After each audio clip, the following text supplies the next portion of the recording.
लेकिन शुरुआत कर लेते हैं सबसे पहले।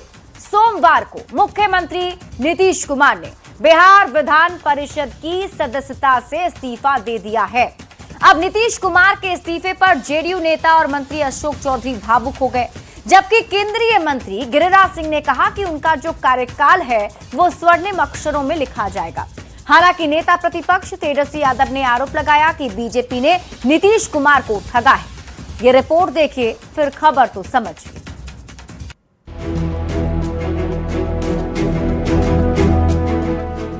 सेवा में सभापति बिहार विधान परिषद महाशय, मैं इसके द्वारा तिथि 30 मार्च 2026 से सदन में अपने स्थान का त्याग पत्र देता हूं। आपका विश्वसनीय नीतीश कुमार।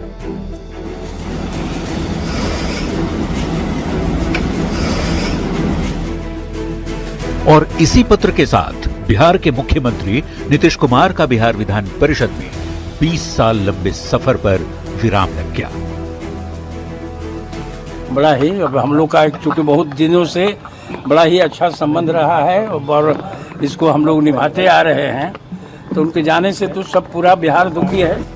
20 साल तक बिहार की जनता की सेवा और राज्य के विकास को रफ्तार देने के बाद मुख्यमंत्री नीतीश कुमार ने एक बार फिर केंद्र की राजनीति का रुख किया है। 16 मार्च को राज्यसभा के लिए निर्वाचित होने के बाद संवैधानिक प्रावधान के तहत 14 दिन के भीतर पहले सदन से इस्तीफा देना होता है। 30 मार्च दिन सोमवार को नीतीश कुमार ने एमएलसी पद से इस्तीफा दे दिया। उन्होंने आज अपना त्याग पत्र यहाँ पर भेजा और हम लोग सभापति से मिलने आए थे। अब नीतीश कुमार के विधान परिषद से इस्तीफे पर कहीं गम तो कहीं सियासत देखने को मिल रही है। नीतीश कुमार के इस्तीफे पर जेडीयू नेता और मंत्री अशोक चौधरी बेहद भावुक नजर आए। वगैरह करेगा, सबको करेगा, पूरे बिहार को करेगा। नीतीश कुमार का काम करने का तरीका। तो केंद्रीय मंत्री गिरिराज सिंह ने कहा कि नीतीश कुमार का कार्यकाल स्वर्णिम अक्षरों में लिखा जाएगा। उनका कार्यकाल एज ए मुख्यमंत्री, एज ए विधायक एक स्वर्णिम अक्षरों में लिखा जाएगा। नीतीश कुमार जी का भी, नीतीश कुमार ने एक बड़ी लकीर खींची है बिहार के स्वर्णिम बिहार का, सब समाज का विकास। जबकि आरजेडी नेता और विधानसभा के नेता प्रतिपक्ष तेजस्वी यादव को इसमें भी राजनीति नजर आ रही है। नीतीश कुमार के इस्तीफे पर तेजस्वी ने कहा कि बीजेपी ने नीतीश कुमार को ठगा है। लेकिन एक बात तो तय हो गया कि नीतीश कुमार जी को बीजेपी ने ठगा है। खैर, सियासत अपनी जगह है, लेकिन नीतीश कुमार एक बार फिर 21 साल बाद राज्यसभा के रास्ते केंद्र की राजनीति में लौट रहे हैं। नवंबर 2005 में केंद्र की राजनीति छोड़कर लोकसभा की सदस्यता से इस्तीफा देकर नीतीश कुमार बिहार के मुख्यमंत्री बने थे और 2006 में विधान परिषद के सदस्य चुने गए थे। तब से वे लगातार एमएलसी थे और सीएम के रूप में बिहार की सेवा करते आ रहे हैं। न्यूज 18 के लिए पटना से रवि एस नारायण, आनंद अमृतराज और धर्मेंद्र कुमार के साथ ब्यूरो रिपोर्ट। तो नीतीश कुमार ने विधान परिषद से इस्तीफा दे दिया है। अब उनके इस्तीफे के बाद बिहार में कहीं गम है, यानी कोई दुखी है, तो कहीं सियासत भी हो रही है। अब हम आपको एक एक करके पूरी खबर समझाते हैं कि आखिर मुख्यमंत्री नीतीश कुमार के विधान परिषद से इस्तीफे के बाद अभी कहां गम और कहां राजनीति दिख रही है। देखिए, नीतीश कुमार की संसदीय राजनीति को अगर आप समझें तो उसे आप ऐसे समझिए कि नीतीश कुमार देश के उन चुनिंदा नेताओं में शामिल हैं जो संसद और विधानमंडल के यानी कि चारों सदनों के सदस्य बन गए हैं। नीतीश कुमार की संसदीय राजनीति विधानसभा से शुरू हुई थी। 1985 में पहला विधानसभा चुनाव नीतीश कुमार ने जीता था और फिर 1989 में नीतीश कुमार लोकसभा का चुनाव जीतकर संसद में पहुंच गए। उसके ठीक बाद जब 2005 में बिहार के मुख्यमंत्री बने तो बिहार विधान परिषद की सदस्यता नीतीश कुमार ने ली और अब इसी 16 मार्च को नीतीश कुमार राज्यसभा के लिए निर्वाचित हो गए हैं। अब नीतीश कुमार कब सदन के सदस्य रहे हैं, इसे समझिए। तो इसे समझने के लिए आपको सबसे पहले उनके शुरुआती दिनों को समझना पड़ेगा। तो मुख्यमंत्री नीतीश कुमार सबसे पहले 2 बार विधायक बने। मुख्यमंत्री नीतीश कुमार 1985 और 1995 में विधायक बने। उसके बाद लोकसभा के सांसद भी रहे।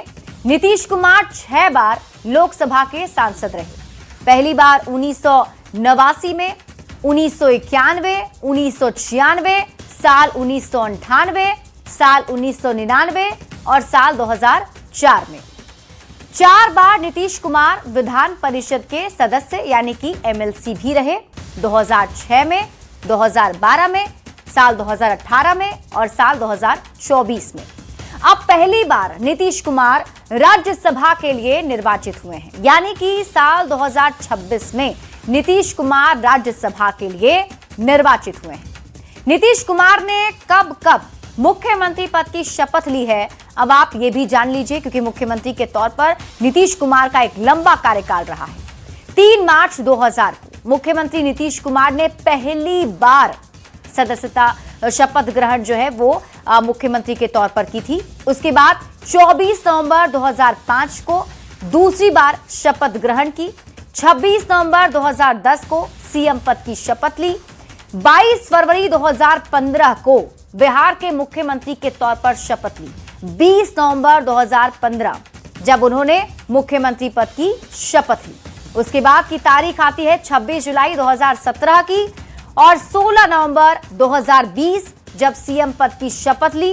फिर 10 अगस्त 2022 जब उन्होंने मुख्यमंत्री पद की शपथ ली और इसके बाद 28 जनवरी 2024 जब उन्होंने सीएम पद की शपथ ली और 20 नवंबर 2025 जब उन्होंने मुख्यमंत्री पद की शपथ ली। आज अगर नीतीश कुमार एमएलसी पद से इस्तीफे पर लोग दुखी हो रहे हैं, रो रहे हैं और कई लोग मांग कर रहे हैं कि नीतीश कुमार बिहार छोड़कर ना जाएं। वो यूं ही नहीं है, बल्कि नीतीश कुमार ने बिहार के लिए पिछले 20 साल में बहुत कुछ किया है। तो आइए अब समझते हैं नीतीश कुमार की बड़ी उपलब्धियां क्या क्या रही हैं। तो बिहार को जंगल राज से निकालकर कानून राज में नीतीश कुमार ने बदला है और यही वजह रही कि नीतीश कुमार बिहार में सुशासन बाबू कहलाए। यही नहीं, सड़क और पुलों का पूरे बिहार में जाल बिछाया है, जहां से दूरी कम हो गई है। बिहार में किसी भी जगह से आप राजधानी पटना 5 घंटे में पहुंच सकते हैं। हर घर तक बिजली पहुंचाई है, हर घर तक नल का जल पहुंचाया है, शौचालय का निर्माण कराया गया है। 2016 में महिलाओं के कहने पर बिहार में पूर्ण शराबबंदी भी नीतीश कुमार ने की। और अगर हम महिलाओं की बात करें तो बालिका साइकिल योजना उन्होंने शुरुआत की। अति पिछड़ा महादलित को पहचान दिलाने का काम मुख्यमंत्री नीतीश कुमार ने किया है। महिला आरक्षण का बड़ा फैसला भी सीएम नीतीश कुमार ने ही लिया, जिसमें पंचायत निकाय में, सरकारी नौकरी में, दोनों ही जगह उन्हें आरक्षण दिए गए। पंचायत निकाय में 50% का आरक्षण है और इसके साथ ही सरकारी नौकरी में 35% का आरक्षण मुख्यमंत्री नीतीश कुमार ने महिलाओं के उत्थान के लिए महिलाओं को दिया है। बढ़ते हैं आगे और बात अगली खबर की। नेता प्रतिपक्ष तेजस्वी यादव ने फेसबुक पोस्ट के जरिए सरकार पर निशाना साधा है। अब तेजस्वी यादव ने फ्री बिजली को जनता की आंखों में धूल झोंकना बताया है और कहा कि अलग अलग समय पर अलग अलग बिजली का रेट तय करके सरकार 4 महीने में ही लोगों को लूटने लगी है। तेजस्वी यादव के आरोप पर एनडीए नेताओं ने भी पलटवार किया है। ये रिपोर्ट देखिए, फिर खबर तो समझिए। ये केवल अब केवल घरों की सरकार है।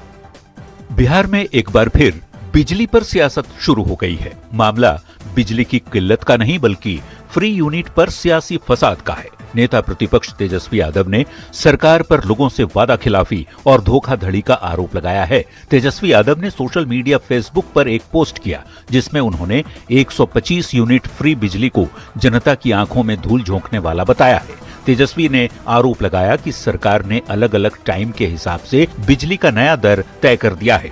जैसे शाम 5 बजे से रात 11 बजे तक सर्वाधिक खपत वाले 6 घंटे के लिए बिजली का दर 8 रुपये 10 पैसे प्रति यूनिट तय किया गया है। जबकि रात 11 बजे के बाद सुबह 9 बजे तक यानी इस 10 घंटे में बिजली का दर 7 रुपये 10 पैसे होगा और बाकी समय यानी सुबह 9 बजे के बाद से शाम 5 बजे तक 8 घंटे बिजली का दर सबसे कम 5 रुपये 94 पैसे प्रति यूनिट होगा। 4 महीने में ही सरकार ने जनता को लूटने का नया प्लान बना लिया है।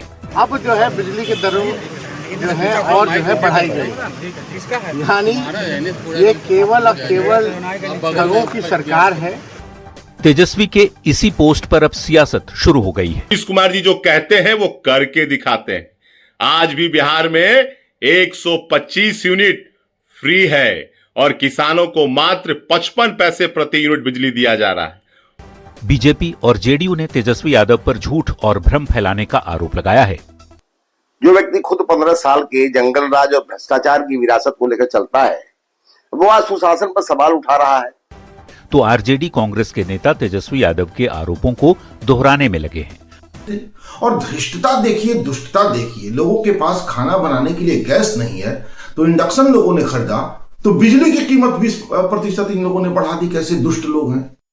फिलहाल बिहार सरकार राज्य में 125 यूनिट फ्री बिजली दे रही है। बिहार सरकार का हर साल करीब 19,000 से 20,000 करोड़ रुपए बिजली की सब्सिडी पर खर्च होता है। हाल ही में सरकार ने अलग अलग समय पर बिजली का अलग अलग रेट तय किया है, ये कहते हुए कि इससे लोग बिजली बचाना सीख जाएंगे। अब इसी फैसले पर सियासत तेज हो गई है। न्यूज़ 18 के लिए पटना से रवियस नारायण के साथ ब्यूरो रिपोर्ट। तो अब बिजली बिल को लेकर के अब देखिए सियासत शुरू हो गई है बिहार में। क्या है पूरी खबर, आपको अच्छे से समझाते हैं। दरअसल नेता प्रतिपक्ष तेजस्वी यादव ने आरोप लगाया है कि बिहार सरकार फ्री बिजली के नाम पर लोगों को धोखा दे रही है। वहीं तेजस्वी यादव के आरोप पर एनडीए की ओर से पलटवार किया गया। जैसे ही तेजस्वी यादव ने आरोप लगाया तो एनडीए की तरफ से भी इसका जवाब आना शुरू हो गया और कहा जा रहा है कि तेजस्वी यादव लोगों के बीच भ्रम फैला रहे हैं। अब आप खबर तो समझिए। तेजस्वी यादव ने आरोप क्या लगाया, तो तेजस्वी यादव ने कहा कि नए बिजली रेट के जरिए सरकार लोगों को धोखा दे रही है। यानी कि बिहार में जो नया बिजली दर लागू हुआ है उसके मुताबिक आपको बता दें कि शाम 5 बजे से रात के 11 बजे तक 8 रुपए 21 पैसे प्रति यूनिट बिजली का बिल देना होगा, जबकि रात 11 बजे से लेकर के सुबह के 9 बजे तक 7 रुपए 10 पैसे प्रति यूनिट बिजली का दर है। वहीं सुबह 9 बजे से लेकर के शाम के 5 बजे तक बिजली का रेट सबसे कम 5 रुपए 94 पैसे है। तेजस्वी यादव का यह कहना है कि शाम में 6 घंटे सबसे ज्यादा खपत होती है और शाम के समय ही सबसे ज्यादा महंगी बिजली दी जा रही है, जो आम लोगों के साथ धोखा है। हालांकि सरकार ने समय के अनुसार बिजली का रेट तय करने के पीछे बिजली का सही से उपयोग और बिजली की बचत को बताया है। लेकिन अब जबकि बिजली की बात हो ही रही है तो आपके लिए समझना जरूरी है कि बिहार सरकार हर साल बिजली की सब्सिडी पर कितना खर्च करती है। तो आपको बता दें वो रकम है 19,000 से लेकर के 20,000 करोड़ रुपए। अब कैसे साल दर साल सब्सिडी बढ़ती गई उसको भी समझते हैं। अगर शुरुआत करें साल 2022 और 23 की तो करीब 8,895 करोड़ रुपए सब्सिडी दी जाती रही थी। फिर साल 2023 से 24 के बीच में यह आंकड़ा बढ़ा और करीब 13,114 करोड़ रुपए सब्सिडी दी जाने लगी। साल 2024 से 2025 के बीच में करीब 15,343 करोड़ रुपए सरकार ने सब्सिडी देनी बिजली पर शुरू की। साल 2025 से 2026 के बीच में 15,995 करोड़ रुपए मंजूर किए गए, यानी इतना मंजूर हो गया है।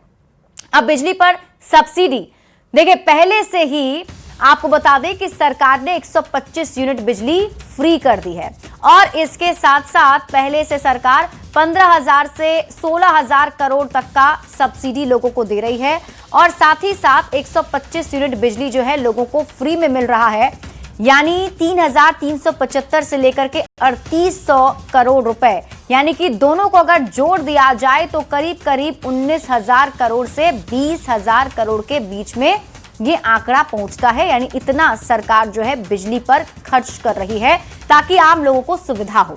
अब आप खबर तो समझिए, बिजली सब्सिडी का क्या असर हुआ? तो सकारात्मक असर अगर हम इसकी बात करें तो लोगों के बिजली बिल कम हुए, किसानों को सस्ती बिजली मिलनी शुरू हुई और राजनीतिक समर्थन भी बढ़ा।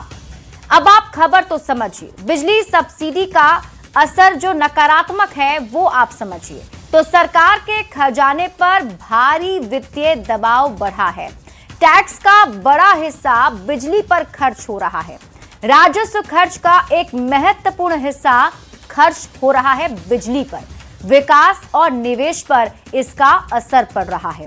हालांकि सरकार ने यह नया फैसला अब लिया है, अब इस नए फैसले को लेकर के राजनीति जारी है। बढ़ते आगे और बात अगली खबर की। नक्सल मुक्त भारत को लेकर केंद्र सरकार के प्रयासों पर लोकसभा में चर्चा हुई। केंद्रीय गृह मंत्री अमित शाह ने नक्सलवाद के खात्मे की डेडलाइन और नक्सलवाद पर पूरी जानकारी के साथ आंकड़े भी पेश किए हैं। ये रिपोर्ट देखिए, फिर खबर तो समझिए। ऐसा बोल सकता हूं, धड़ल्ले से बोल सकता हूं कि हम नक्सल मुक्त हो गए हैं, ऐसा कहने में कोई तकलीफ नहीं। 31 मार्च 2026 यही है सरकार की ओर से तय नक्सल मुक्त भारत की डेडलाइन। 31 मार्च से एक दिन पहले 30 मार्च को लोकसभा में देश की आंतरिक सुरक्षा के एक नए अध्याय की गूंज सुनाई दी। गृह मंत्री अमित शाह ने सदन के पटल पर नक्सल मुक्त भारत का वो रिपोर्ट कार्ड रखा जिसका इंतजार दशकों से था। अब देश का रेड जोन कहे जाने वाले इन इलाकों में हिंसा और मौतों के ग्राफ में 90% तक की गिरावट बता रही है कि रणनीति सटीक रही है। बस्तर से नक्सलवाद लगभग समाप्त हो चुका है। बस्तर के अंदर हर गांव में एक स्कूल बनाने की मुहिम चली। बस्तर के अंदर हर गांव में राशन की दुकान खोलने की मुहिम चली। केंद्र सरकार ने इस जंग को सिर्फ गोलियों से नहीं बल्कि विकास की इबारत से भी जीता है। जहां की हवा में कभी बारूदी महक रहती थी, आज उस बस्तर के जगदलपुर में 240 बेड का अत्याधुनिक सुपर स्पेशलिटी अस्पताल खड़ा है। यही नहीं, विकास की बयार अब दूर दराज के घरों तक पहुंच रही है।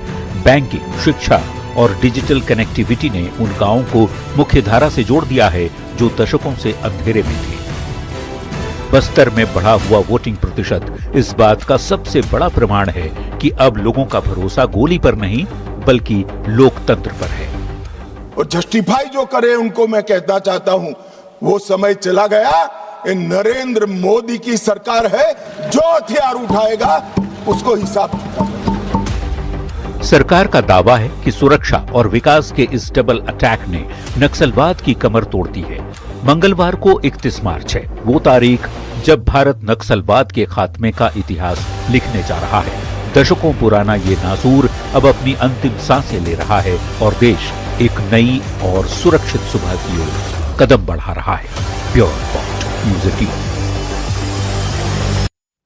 तो नक्सलवाद पर आज केंद्रीय गृह मंत्री अमित शाह ने पूरी रिपोर्ट कार्ड रखी है, क्या कुछ कार्रवाई हुई और कितनी सफलता मिली है। अब आप खबर तो समझिए।